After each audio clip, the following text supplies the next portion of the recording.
Knowing that it's this moment of hope and change that everybody's been longing for. Now at 10, UPS Vice President Houston Mills helping transport precious cargo tonight as hundreds of facilities across our country, including right here in Utah, they prepare for the first shipments of the COVID-19 vaccine. And frontline workers rejoice as the reality of being vaccinated against this killer virus draws closer. Plus, 2 Wasatch County high school students, they are facing felony charges after outlining a possible school threat to another student. Live from Utah's first TV station, ABC4 News at 10 starts now. The American public can be really assured of a high quality and effective vaccine. And good evening. It is great to have you with us on this Sunday night. A lot of folks calling what's going to happen tomorrow a very hopeful event. History in the making even. Today, millions of doses of Pfizer's coronavirus vaccine taking flight, heading to hundreds of destinations across the U.S. Here's what we know. 2.9 million doses will be sent to 636 locations across all 50 states and U.S. territories, including right here in Utah. They're expected to begin arriving tomorrow. Healthcare workers, seniors, and first responders, they will be the first to be vaccinated. This comes as workers carefully pack those coolers with dry ice into refrigerated carts. It's inside Pfizer's Michigan facility you're looking at there. This past week, the deadliest so far in our country, with nearly 100 Americans lost to the virus every single hour. And so closer to home, we're hearing from a frontline worker tonight, a nurse face-to-face with COVID patients every single day. He told us why, well, quite frankly, he is excited for the vaccine.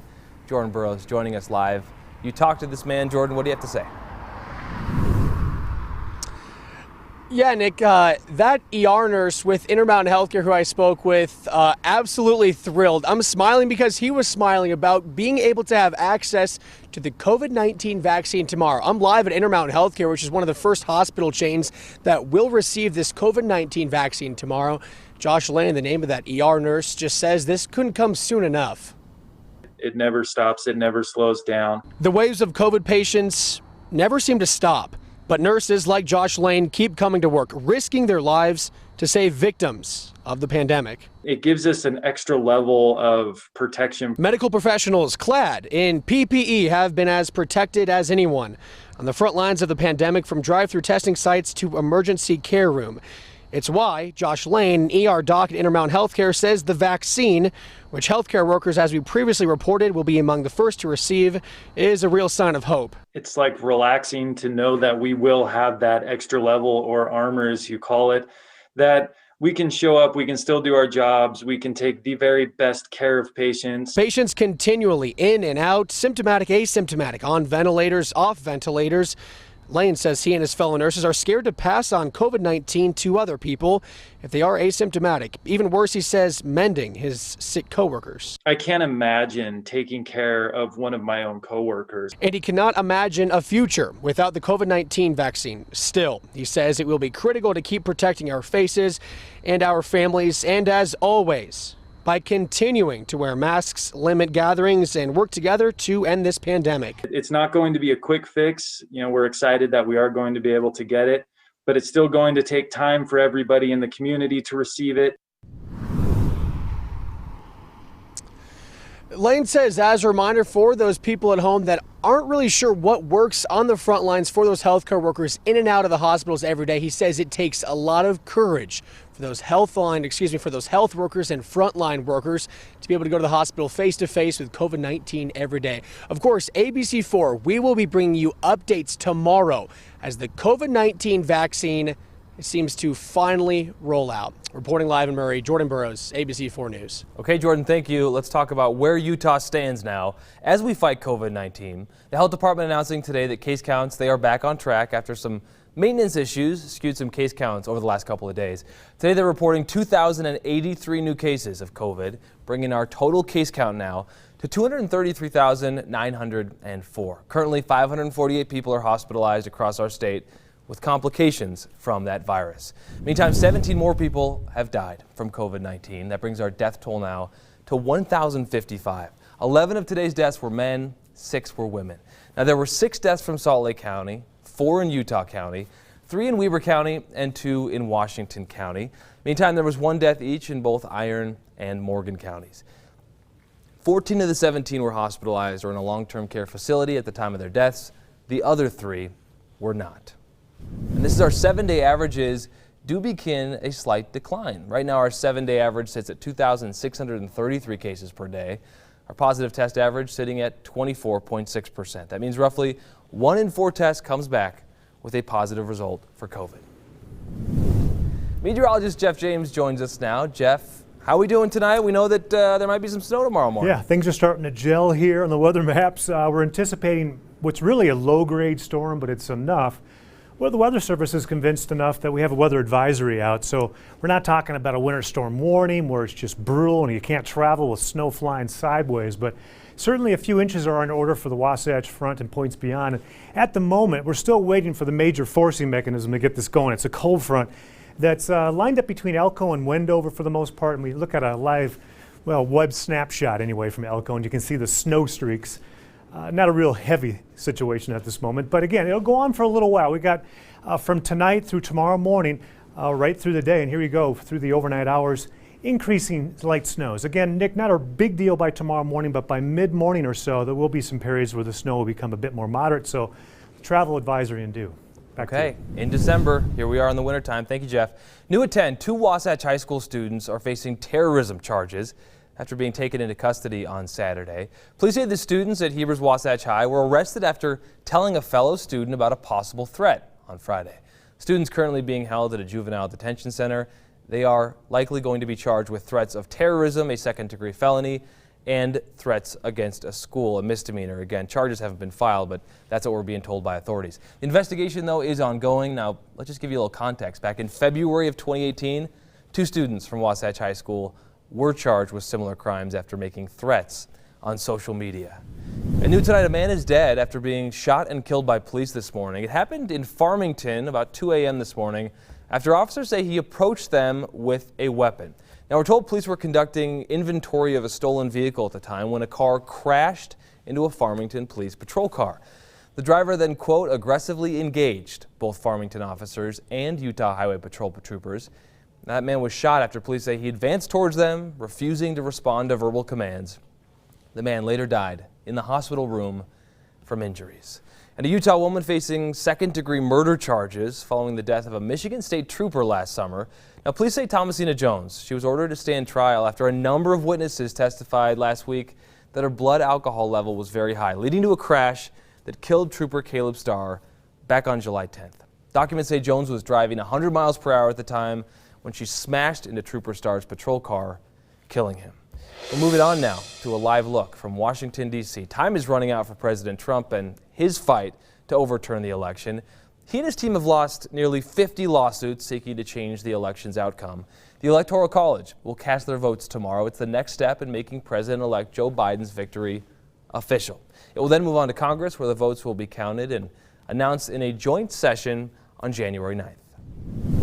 Well, unrest from clashes between Trump and anti-Trump supporters. This was happening last night in our nation's capital, and it got pretty violent. 4 people in critical condition after being stabbed last night. Demonstrations during the day peaceful, but this is how it evolved. Washington, D.C. police reported mostly peaceful rallies throughout the day from Trump protesters and then pro-president demonstrators as well. But again, by nightfall, things turned violent. Police say 23 people arrested and 6 officers assaulted. Well, coming up, we take a look back at all the must-have toys from seasons past. Craig Worth breaks it all down for us, and yeah, kids of all ages, definitely worth watching. And a live look outside. No snow at the moment, but that will be changing at the bus stop tomorrow morning for your kids. We'll let you know how many inches of snow we get coming up.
Welcome back. As you can imagine, this is the time of, well, the biggest toy sales of the year.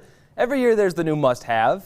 In my day, I guess it was Tickle Me Elmo or Tamagotchi. But Craig Worth, well, he knows a lot about a lot of things going back a little bit further.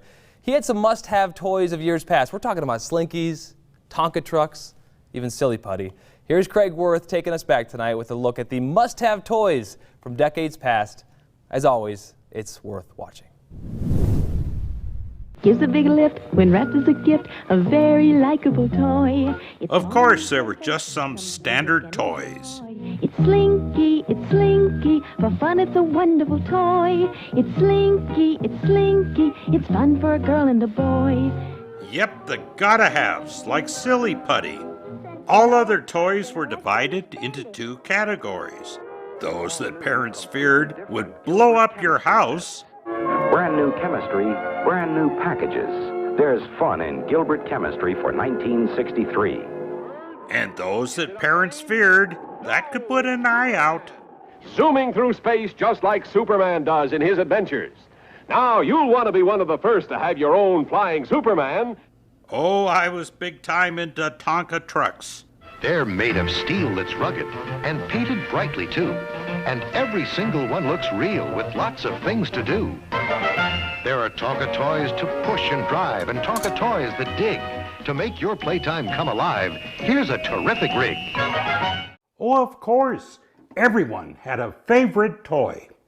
Every morning, I got to truck in a frozen can of Minute Maid orange juice from the freezer to the kitchen. I hit a lot of door jams along the way. You never part with your favorite toy. I did put a Channel 4 sticker on it 50 years ago when I was first hired here. G.I. Joe, fighting man from head to toe, on the land, on the sea, in the air. Other toys, oh, lots of them. Heroes were big in the 50s and 60s. A new Major League record, 61 home runs by Roger Maris. Hi, kids. That sure was a day for me. Part of the thrill of baseball. The kind of real excitement I've put into my great new game by Pressman, Action Baseball. Here it comes. A hot single to right. All baseball stuff was big, and you had to put your name on everything you owned. Remember, yes, when phone numbers were cool, and they started with letters. Here he comes, greatest toy you've ever seen, and his name is Mr. Machine. You created things for hours. Etch-a-Sketch draws and writes like magic. Turn the knobs and the lines go up and down and all around. Well, the knobs broke after 50 years, I suppose. But all those hours spent on an Etch-a-Sketch back then did pay off. You never forget. Not bad. Yep, you can go back to your childhood with your toys in memories. Well, what about two of the biggest toys? I'm speaking about Barbie dolls and Lionel trains. Well, let's just do full stories on them sometime in the next couple of months. You're the boss on land, sea, and in the air when you own Lionel trains. Now, Craig, well, he says the word swell, so we're going to say this. Here's some swell facts. They made 15 million Tonka dump trucks, but Craig asserts his is by far the best, hands down. Silly Putty, by the way, invented in 1943, not marketed until 1950.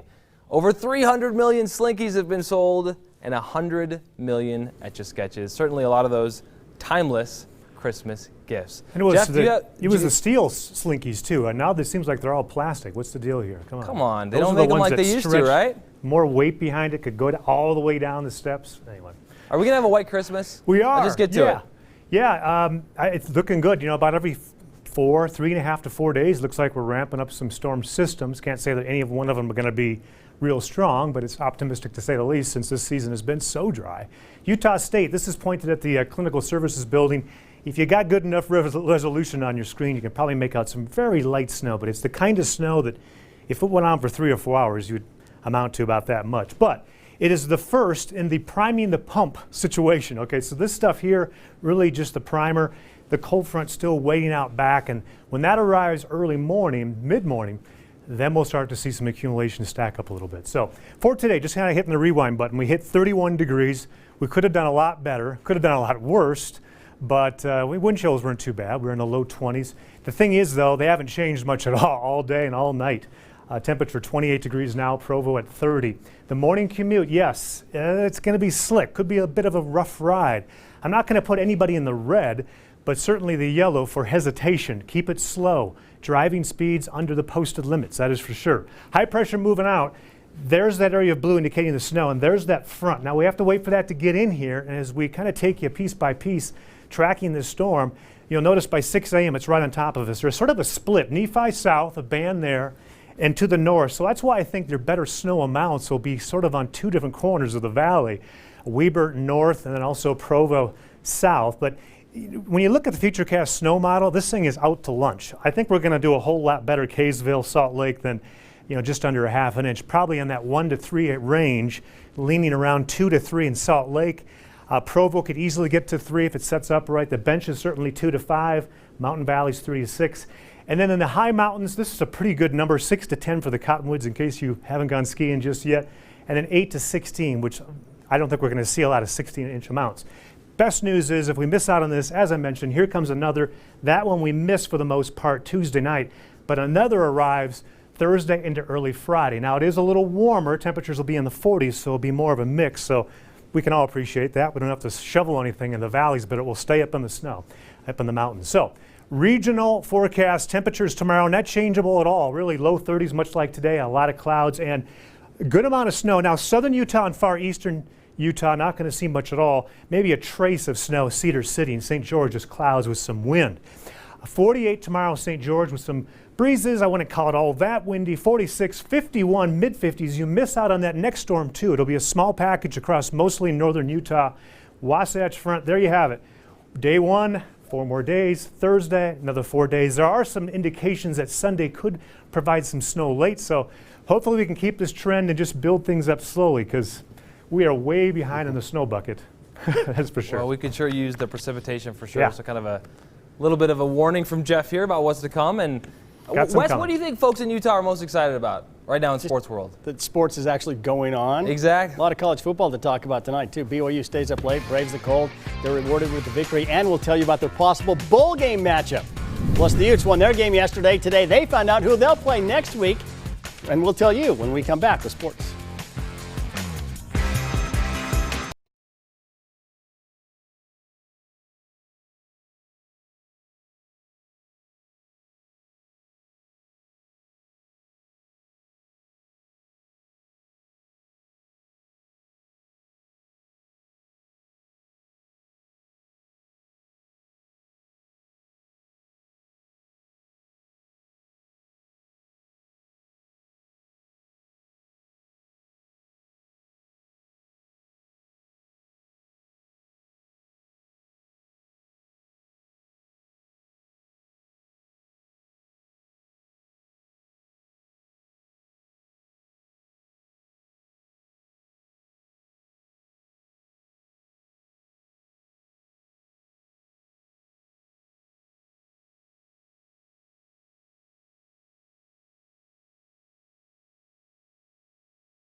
Time now for ABC4 News Sports with Wesley Ruff.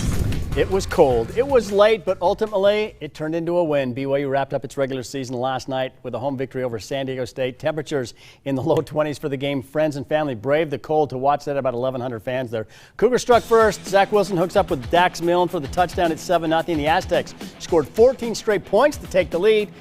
But BYU came back second quarter, the TD pass from Wilson to Isaac Rex. It was 17-14, the Cougars at the half. In the second half, that defense stepped up. They shut out San Diego State after intermission. And Wilson capped off the scoring with his third touchdown pass of the night. This one to Rex, again, his second TD reception. BYU won at 28-14 to finish the regular season at 10-1. Overall, the Cougars were pleased with this season, which wrapped up with the first ever home football game in December. It was cold. It was my coldest game I've ever been a part of. I think the coldest game I've been a part of besides the Idaho Potato Bowl was like 60-something. So it was for sure a cold game. We just knew that the more possessions that we would get, that we'd be okay. So when we had those possessions, just to, I guess, treasure them and be able to continue just to roll that we know that we can do. I'm super proud of the whole defense. I think everyone was just rallying and doing their job. And, sometimes things weren't going our way, but we were bending, but we didn't break, and everyone showed effort. All the other players on defense really stepped up in crucial moments, and I think that was the difference in the game. I'm just glad our guys were able to pull it out and never gave up. I mean, it looked really tough at the beginning, but these guys have shown that they'll keep fighting. Looking forward to our next opportunity. We'll see when we play again. Hopefully we can, keep playing football. Well, it looks like Coach Satake may get his wish. Word has leaked out tonight that BYU might be playing in the Boca Raton Bowl, where they will take on Central Florida. That game would take place on Tuesday, December 22nd at 5:30 Mountain Time. BYU 10-1, UCF with a 6-3 record. The official announcement could come as early as tomorrow. And BYU's 14-point win did not help the Cougars move up in the latest AP Top 25 poll that came out today. The Cougars stayed at number 14. Top 5 teams all stayed the same. Alabama is still number 1. Coastal Carolina number 9. USC from the Pac-12 is at 13, and BYU holding steady at number 14. Utah coming off its second straight win. They are 2-2 now. They found out today that they'll be playing in their Pac-12 season finale. The crossover game's announced today, and Utah will take on Washington State. That game taking place this Saturday, 11:30 a.m. kickoff. And now if the Utes win that game, there's a chance they could go to a bowl game. But there's also a chance that they could vote not to play the bowl game like Boston College did. The honest truth is, and I don't think that anyone could criticize teams for saying this, is we're all pretty burnt out. You saw what Boston College did, opting out of their bowl game, and I don't blame them at all because the whole team, we're pretty burnt out just with the emotional drag of the season. So to have one game is not fun, but at the same time, we're ready to finish strong. We want to finish with a winning record, going into next year. In the NFL today, some local players had some good moments. Former BYU quarterback Taysom Hill getting his start at quarterback again for the New Orleans Saints with the touchdown pass here. Then he threw another touchdown pass late in the game. That got the Saints close, but they lost the game to the Eagles. Former University of Utah receiver Tim Patrick, number 81 in white, catches the touchdown pass here for the Broncos, then breaks out into a nice little dance move. Ooh, shake it, but don't break it. Patrick having a good year for Denver. KC's Patrick Mahomes has this pass tipped, and then it's picked off by another former Ute, Eric Rowe, who added a nice little return at the end of that interception. But the best interception came from this guy, former Weber State star Taron Johnson, who picks off Ben Roethlisberger, takes it back 50 yards to the house for a pick six, his second career interception, his first career touchdown. Congratulations to him. And on the links, the final round of the QBE shootout in Florida. Tony Finau playing with Cameron Champ in the two-man team format. This is Champ just hammers this birdie putt in at ramming speed. Finau and Champ ended up the three-day event at 26 under par. That was good for a tie for fifth, which is good, but there were only 12 teams involved. The winners, Matt Kuchar and Harris English, they finished at 37 under par, rolled to a 9-shot victory over Sabatini and Tway. And so much happened this past week, Nick. The Utes and the Cougars both win. Crazy stuff going on up in Logan. The Jazz Open preseason. We're going to discuss all of those things coming up at 10:35 on Real Sports Live. Join me and Danny Green right after the news. Well, talking about the Jazz, Wes, are there a few takeaways? We obviously just finished the previous season. Bojan Bogdanovic is back. He's back, right? That's the best part. That's what I was going to say. A lot of folks must be excited about it. Okay, and we will be back right after this break.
Welcome back. Obviously, the immune system top of mind for the entire year of 2020. It's obviously your immune system supposed to protect you against disease, but what happens when that system isn't working right? In tonight's sponsored Utah Success Stories, here's Doug Jessup now to explain. 90% of the time, I felt like a hypochondriac, like it was all in my head that I was causing all of this. Imagine being sick, but not being able to find out what was wrong. Nikki Davis knows the feeling. Migraine, brain fog, I could not lose weight no matter what I had done. I was extremely tired. I had high anxiety all of the time. Nikki was finally diagnosed with an autoimmune disease. According to RAND.org, 42% of all Americans are now living with multiple chronic conditions. Dr. Josh Redd from Red River Health and Wellness explains. For example, if you have Hashimoto's, which is the #1 cause of low thyroid, that's where your immune system attacks the thyroid. If you have rheumatoid arthritis, your immune system is turning on your own body's tissue and attacking the joints. Or you could have your immune system attacking the intestinal tract or the brain. A lot of our autoimmune patients don't just have one autoimmune condition. They have multiple autoimmune conditions, and some of them don't even know it. According to Dr. Redd, precise testing and analysis are making a difference. This isn't based off of guesswork. It's not based off of theories. Like, we can do the proper blood tests and the proper medical testing to identify exactly what these patients' triggers are. And that could be blood sugar imbalances, cortisol defects, hormonal imbalances, intestinal issues, neurological problems. I mean, the list goes on. What causes these attacks? There's environmental and lifestyle things that will trigger an autoimmune patient to flare up too. And so these patients are eating things that are like rat poisoning for them, and they don't even have an idea. How's Nikki doing? I lost almost 50 pounds just of inflammation, just of years of not taking care of my body, just of buildup of all of these things, all of the stress that I had had from so many years. With another Utah Success Story, I'm Doug Jessup, ABC4 News. So many factors that come together when it comes to our health. And if you want to see more Utah Success Stories, you want to nominate a company, obviously Doug pays attention. You can go to abc4.com/success. And obviously, Jeff, it's winter time. It's what, snow tire time? It is, yeah. Tomorrow? I think I'm glad I got those snow tires on just in time, literally like 2 weeks ago. We're going to have some slicking conditions out there on the roadways and the turnoffs, and boy, the neighborhoods are going to get slick. Temperatures 30s. Look for a few inches in Salt Lake. Okay, a few inches in Salt Lake. Snow coming tomorrow morning. Real Sports Live coming up next.